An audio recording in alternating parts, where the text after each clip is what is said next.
trying to increase compliance of the vessel, then you need to not only debulk the calcium, but also crack and fissure, right? So you use the cutting technology to debulk it, and then you use the IVL technology to frack it enough so that you get optimal stent expansion. And especially if you're in large proximal vasculature, because these vessels are meant to be 4.5 millimeters wide, right? And you're not going to be satisfied with a 3.5 stent, a single poster in the water.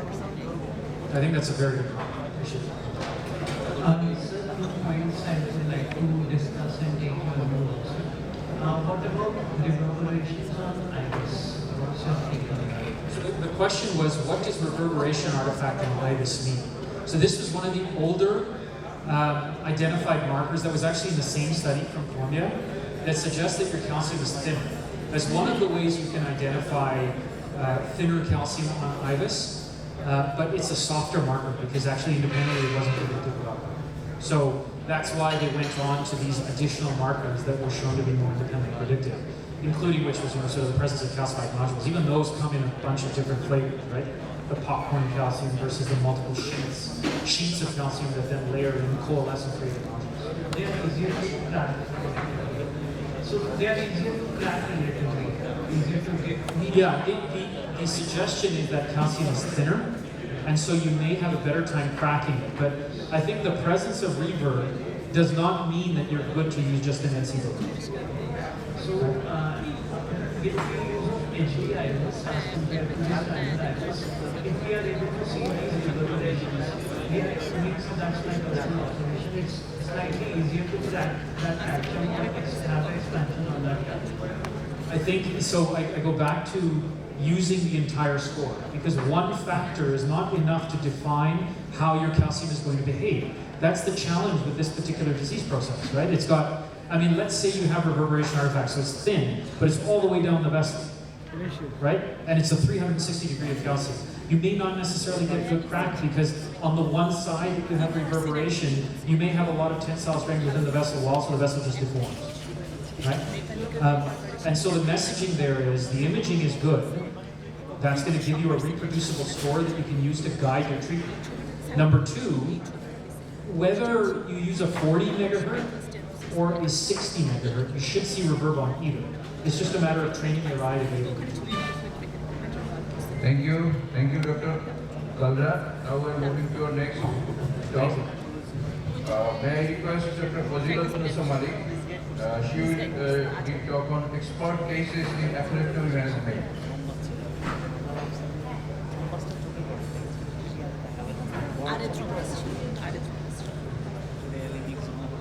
Ladies and gentlemen, please welcome Professor Dr. Fazilatun Malik.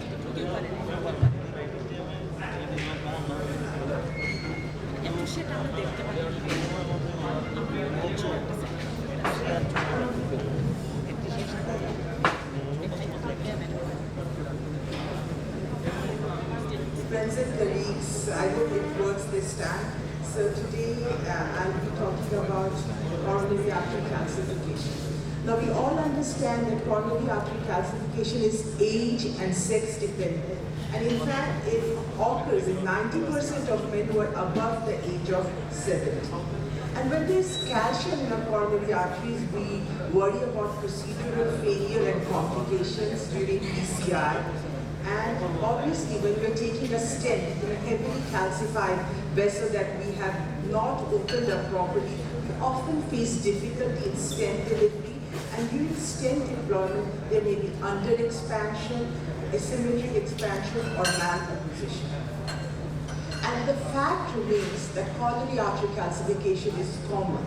In fact, it is present in around 30% of all the patients on whom PCI is undertaken. And as we face more complex patients, due to more patients who are elderly, who have diabetes, or who have chronic kidney disease, obviously the prevalence of calcium in the cataract will increase.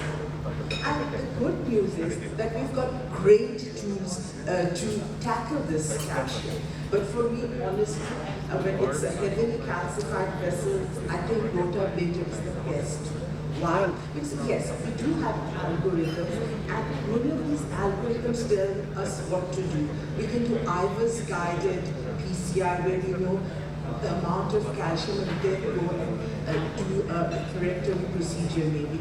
But the fact remains, sometimes the vessels are so heavily calcified that even the lowest profile balloon will not work. And in that scenario, you can't take your imaging devices and take pictures. And the only tool that is available is the rotameter, which allows us to go inside and it creates that sliver of movement through which other devices can go do the job, and then we can take our step and deploy. And I would just like to highlight a few cases where I think the rotameter was the only tool that helped us to complete the case.